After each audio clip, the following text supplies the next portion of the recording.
Rajahmundry centre యొక్క 15వ వార్షికోత్సవం సందర్భంగా 2 రోజుల ప్రోగ్రాంకు తరలివచ్చిన 2 రోజులకి హృదయపూర్వకంగా మరోసారి స్వాగతం తెలుపుకుంటున్నాం. మరొక చిన్న విషయం ఏంటంటే ఇదే సందర్భంగా అంటే ఇది ఆనందించాలా బాధపడాలో మనకు తెలియని విషయం. మన రాజమండ్రి సెంటర్కి ఎంతో అనుబంధం ఉన్న బాలాజీ గారు, ఆయనకున్న సఫరింగ్ ఎంత ఉంది బాబాలో యాక్టివ్ అయ్యారు. ఒక విధంగా చెప్పాలంటే అది ఆయనకి రిలీఫ్ వచ్చింది, ఎంతో బాబా పనిచేస్తే రిలీఫ్ అయ్యారు. ఆయన గురించి మన రామకృష్ణ గారు ఒక నిమిషం చెప్పి తర్వాత ఒకసారి మౌనంగా తర్వాత ప్రోగ్రాం కంటిన్యూ చేస్తున్నారు. జై బాబా.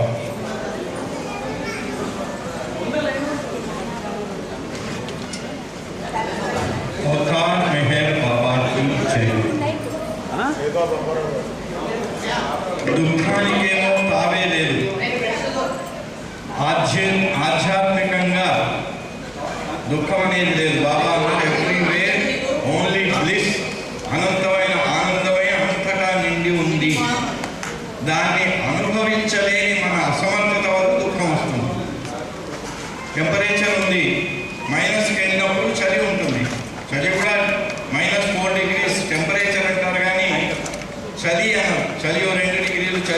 డిగ్రీలు ఉష్ణోగ్రత 40 డిగ్రీలు అని చెప్పరు. ఉష్ణోగ్రత కిందికి వెళ్ళినా పైకి వెళ్ళినా అట్లాగే ఆనందమే లోయెస్ట్ స్థాయికి వెళితే అది దుఃఖం కింద మారిపోతుంది, దుఃఖమే దుఃఖం కింద మారిపోతుంది. అయితే మరి మనం మాయలో అజ్ఞానంలో బంధీకృతమై ఉన్నాం కనుక మనం ఈ రెండు కొంచెం ఏ కొద్ది డిగ్రీలోనో అవి మనకు అనుభవానికి వస్తుంటాయి. ఇంతకీ ఇప్పుడు మనకు ఈ రాజమండ్రి కేంద్రంతో ఆ నిర్మాణానికి ముందప్పటి నుంచి ప్రధాన పాత్ర పోషించిన వ్యక్తి మనకు తెలుసు, బాలాజీ. అంతేకాదు ఆయనకి ఎన్నో సంవత్సరాల క్రితం ఫారిన్కు ప్యారిస్ అంటే అక్కడికి వెళ్ళే ఛాన్స్ వచ్చినా కూడా నాన్నగారి అడ్వైస్ మీద అవతారుని సేవ చేయడానికి దాన్ని వదులుకొని ఇండియాలో ఉండిపోయారు. అలాగే మెహర్ మౌనవాణి స్థాపించి మనకు అమెరికాలో ప్రింట్ అయి వచ్చిన పుస్తకం 1000 రూపాయలు ఉంటే ఇక్కడ 100 రూపాయలకు 50 రూపాయలకు వచ్చే విధంగా ప్రింట్ చేసి బాబా సాహిత్యాన్ని అందరికీ అందుబాటులోకి తెచ్చారు. ఎక్కడ ఎవరికి ఏ సహాయం కావాల్సి వచ్చినా, ముఖ్యంగా అమెరికా నుంచి వచ్చిన సూఫీస్కి ఎన్ని ప్రాబ్లమ్స్ వచ్చినా ఆయన సాల్వ్ చేశారు. అలాగే ఎక్కడ ఎవరికి ఏదొచ్చినా ముందు ఆయన సహాయం చేయడానికి వెళ్ళేవారు. అలాంటి వ్యక్తి మరి కొంతకాలంగా అనారోగ్యంతో బాధపడుతూ ఉన్నారు, హాస్పిటల్లో కూడా ఉన్నారు. నిన్న అనుకోకుండా మధ్యాహ్నం వాళ్ళ అమ్మగారు కూర్చున్నారు, ఆయన ఉన్నారు. ఆయన లేచి వెళ్ళము కొంచెం 4 అడుగులు వెళ్దామని లేచారు, లేచి కింద పడిపోయారు. ఆయన ప్రియతములో ఆయన చేరిపోయారు. అయితే అలాంటి వ్యక్తులకి బాబాతో ఉండే సంబంధం మూడో వ్యక్తికి మనకు అర్థం కాదు, అది వాళ్ళిద్దరి మధ్య సంబంధమే. ఆ ఇద్దరి మధ్య సంబంధం కనుక ఆయనను తన దగ్గరికి ఎలా చేర్చుకోవాలి, ఆయనకు ఇంకా పరమపదం ఇవ్వాలా లేకపోతే ఆయన సేవ చేయడానికి ఇంకొక జన్మనివ్వాలా అనేది ఆయనకి. కాబట్టి ఈ జన్మలో ఈ జీవితంలో ఆయన బాబా కోసం చేసిన సేవను మనం గుర్తు చేసుకుంటూ ఆ సేవకు జోహార్లు అర్పిస్తూ మనం ఒక్క క్షణం 1 నిమిషం మౌనం పాటించి మనం ముందుకెళ్దాం. ఎందుకంటే ఈ ప్రోగ్రాం గురించి కూడా ఆయన చాలా ఘనంగా చేయాలి అని చెప్తూ వచ్చారు. అయితే నిన్న మేము అనుకున్నాం అక్కడ, ఓహో ఇది కూడా ఆయన ముందుగానే ఏర్పాటు చేసుకున్నారా, ఆయన స్మరణ కోసం, ఆయనను స్మరించుకోవడం కోసం కూడా ఈ వేదిక ఈరోజు ఇలాగా మనందరం కలిసే అవకాశం ఏర్పడింది. సో అలా మనమందరం కూడా నిలబడి 1 నిమిషం మౌనం చేసి ఆ బాలాజీ ప్రేమకు జోహార్లు అర్పిస్తూ ఆయనను ఎలా చూసుకుంటారో ఆ ప్రియతముడికి ఆయనకి వారిద్దరి మధ్య సంబంధం, కానీ మనం మాత్రం ఆయన ప్రేమకు జోహార్లు అర్పించుకుంటూ 1 నిమిషం మౌనం పాటించి మళ్ళీ ముందు కార్యక్రమం కొనసాగించుకుందాం. అవతార్ మెహర్ బాబా కీ జై.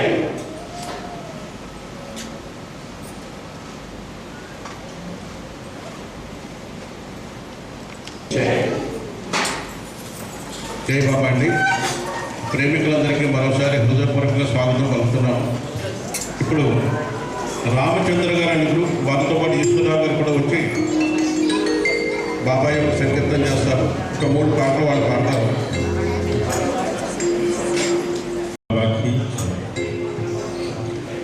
ఈ చేతి వ్రాతలో వ్రాతనీదే, ఈ కంఠ స్వరములో స్వరము నీదే. ఈ చేతి వ్రాతలో వ్రాతనీదే, ఈ కంఠ స్వరములో స్వరము నీదే.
Oh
నేటి సమయానికి మనం బతులు.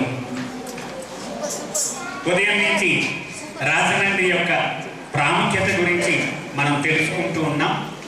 ఈ యుగంలో తన అవతార ఉద్యమాన్ని మనం ఎలా చేపట్టాలి, ఆ పని ఎలా మనం చెయ్యాలి, దానికి సూచనలు ఇక్కడ బాబా రాజమండ్రి ఆయన సభాస్థలిగా ఎంచుకున్నారు.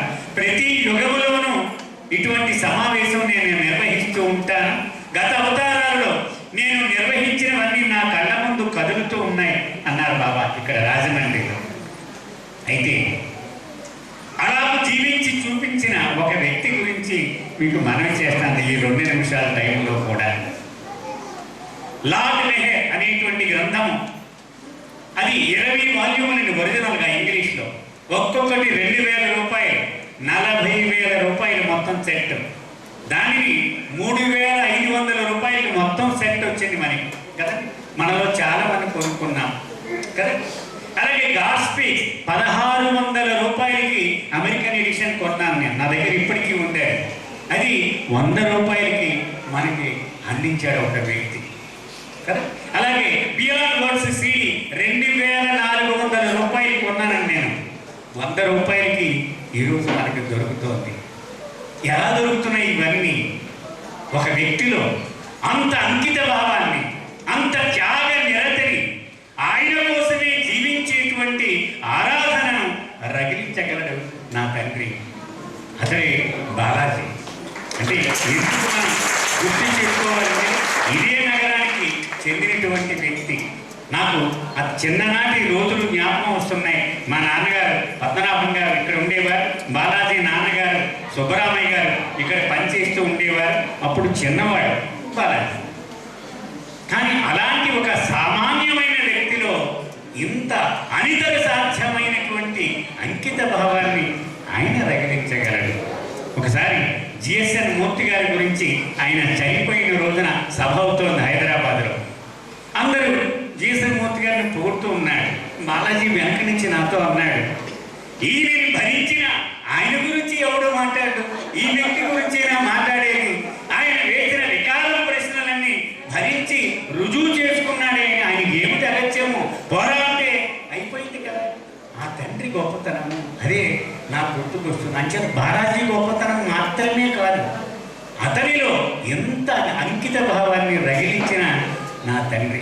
ఈ క్షణంలో మనం ఆయనకు ముద్దు బిడ్డడైన బాలాజీని తలుచుకోవడం ఆయనకి ఎంత ఆనందంగా ఉంటుందో అని నాకు అనిపించి మీ ముందు ఈ మాటలు చెప్తున్నాను. కానీ బిడ్డ గొప్పతనం తల్లిదండ్రుల కంటే ఎవరు సంతోషిస్తారు? నా గొప్పతనం చెప్తే ఆయన తండ్రి అవతార్ మెహర్ బాబా.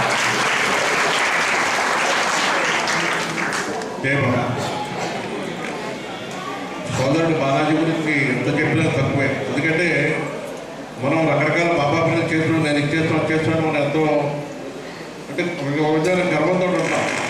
కానీ ఆయన ఎంతో సఫరింగ్తో అనేక సాధ్యమైన, ఇప్పుడు మన నాగేశ్వరరావు గారు చెప్పినట్టుగా అనేక సాధ్యమైన పనులన్నీ చేశాడు. పూర్తిగా జన్మలంతటినీ కూడా బాబా సాగుకానికి వ్యక్తం చేశాడు. ఆయన ధన్యుడు. జయ బాబా. కన్న తండ్రి రారా నా మెహరు రారా, కన్న తండ్రి రారా నా మెహరు రారా, కన్న తండ్రి రారా నా మెహరు రారా, నీ కోసం పరితపించు నన్ను బ్రోవరారా, నీ కోసం పరితపించు నన్ను బ్రోవరారా, కన్న తండ్రి రారా నా మెహరు రారా.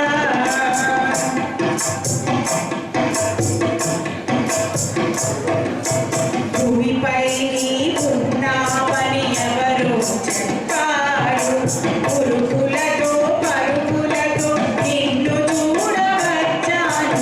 భూమిపై ఉన్నావని ఎవరు చెప్పారు, ఉరుకులతో పరుగులతో నిన్ను చూడవచ్చాను.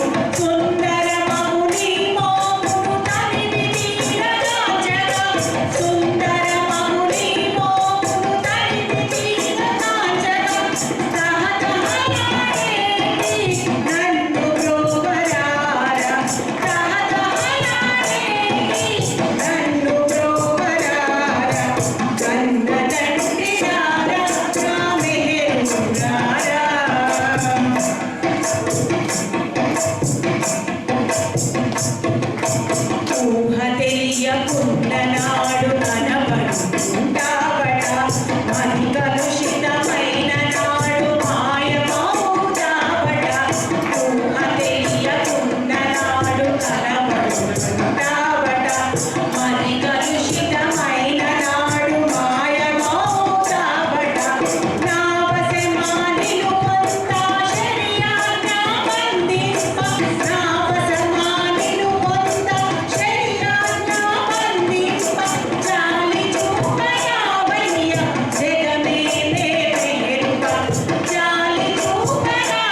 నిన్నే తలచితిని దివ్యమైన నీ మహిమను గానం చేసితిని కరుణ కోరి కన్నీటితో పాదాలు కడిగేను కరుణ కోరి కన్నీటితో పాదాలు కడిగేను కలగలగా నవ్వుతూ కనుల ముందు నిలువరా కలగలగా నవ్వుతూ కనుల ముందు నిలువరా కన్న తండ్రి రారా నా మేరు రారా కన్న తండ్రి రారా నా మేరు రారా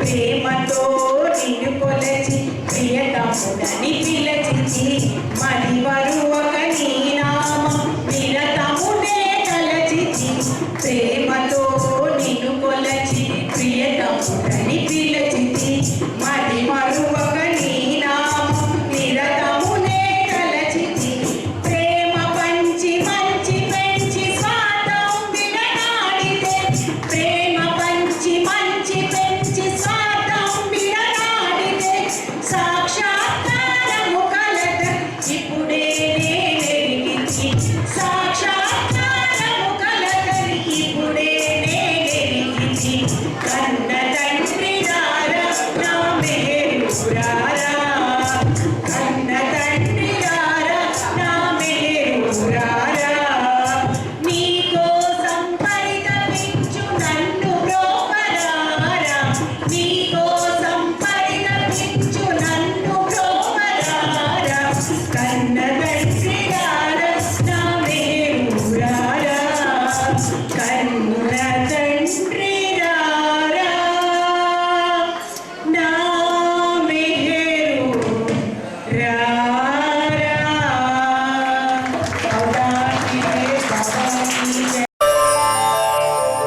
నీ నామము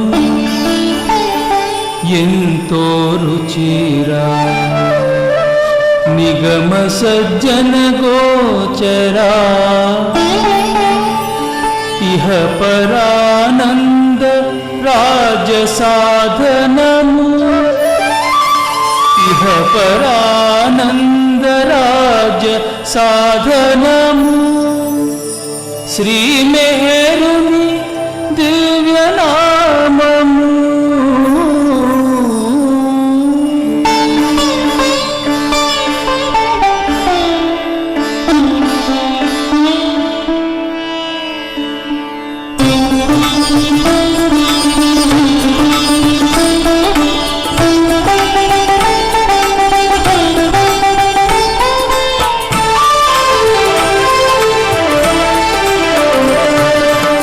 మెహరుని నామము భజించండి మహదానందము నొందగదండి మెహరుని నామము భజించండి మహదానందము నొందగదండి మహదానందము నొందగదండి మందహాసమను మధుర పాసమున మన హృదయముల బంధించునండి మెహరుని నామము భజించండి మహదానందము నొందగదండి మహదానందము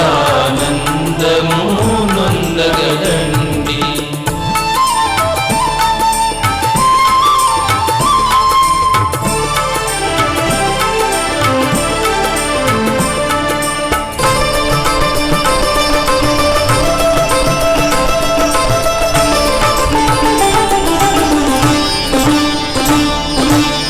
నిరుపేదల పాదములను కడిగి శిరమును మోడ్చి మ్రొక్కెను సుండి నిరుపేదల పాదములను కడిగి శిరమును మోడ్చి మ్రొక్కెను సుండి సర్వోన్నతుడు ఈశ్వరుడైతను సర్వోన్నతుడు ఈశ్వరుడైతను అందరి యందు ఉన్నాననిడి అందరి యందు ఉన్నాననిడి మెహరుని నా